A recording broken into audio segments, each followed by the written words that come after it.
Hello guys, welcome back to Gemma vlog and cooking. अगर आप मेरे चैनल पे नए हैं तो मेरे चैनल को सब्सक्राइब करिए। लेटेस्ट अपडेट जानने के लिए बेल आइकन ज़रूर प्रेस करिए। सो गाइस, आज हम लोग बनाने वाले हैं तिल गुड़। सो ये वीडियो को अंत तक ज़रूर देखिएगा। आई होप आपको ये वीडियो पसंद आएगी। सो जैसे कि आप यहाँ देख सकते हैं, यहाँ मेरे साथ फ़ोटो शेयर की है। इसी तरह से हम लोग आज तिल गुड़ बनाने वाले हैं। सो चलिए स्टार्ट करते हैं। तिल गुड़ बनाने के लिए फ़र्स्ट ऑफ ऑल यहाँ देखिए मैंने तिल ले लिए हैं, जिन्हें हम लोग भून लेंगे। सो यहाँ पे देखिए मैंने 1.5 कप ऑफ तिल लिया है। सो जैसे कि आप देख सकते हैं, मैंने एक पैन में तिल ऐड कर लिया है। उसके बाद हम लोग जो हमारे तिल होंगे उनको अच्छी तरह से भून लेंगे। सो गाइस, जैसे कि आप यहाँ देख सकते हैं, जो हमारे तिल है वो अच्छी तरह से भुन गए हैं। तिल अच्छी तरह से भुन जाने के बाद अब मैं इसे एक प्लेट में निकाल लेती हूँ। सो चलिए मैं इसे फटाफट एक प्लेट में निकाल लेती हूँ। जैसे कि आप यहाँ देख सकते हैं, मैंने इसे एक प्लेट में निकाल लिया है। अब हम उसी पैन में 1 टीस्पून ऑफ घी ऐड कर लेंगे।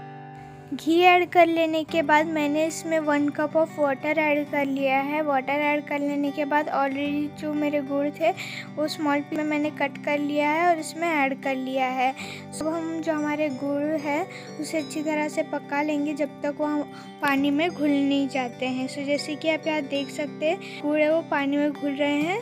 जब तक वो पूरी तरह से नहीं घुल जाते हम लोग उसे इसी तरह से मिक्स करते रहेंगे। आप चाहे तो गुड़ को कद्दूकस करके उसे मेल्ट कर सकते हैं। यहाँ पे जैसे कि आप यहाँ देख सकते हैं, मैंने स्मॉल पीसेस लिए थे इसलिए मैंने वाटर ऐड किया है।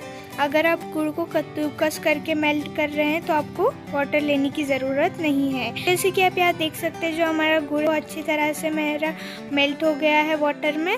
अब मैंने इसमें भुने हुए तिल ऐड कर लिए हैं, उसे हम लोग अच्छी तरह से मिक्स कर लेंगे। तो जैसे कि आप यहाँ देख सकते हैं, मैंने इसे मिक्स कर लिया है। मिक्स कर लेने के बाद यहाँ पे देखिए मैंने नारियल का बुरादा ऐड कर लिया है और ड्राई फ्रूट्स इसमें ऐड कर लिए हैं। अब भी बुरादा ऐड कीजिए अगर आपके पास है, तो इससे होगा उसका जो फ्लेवर है वो और भी इंक्रीज़ होगा। सो जैसे कि आप यहाँ देख सकते हैं, अब मैं इस तरह से थोड़ा जो हमारा मिश्रण है वो लूँगी और उससे देखिए लड्डू बना लूँगी।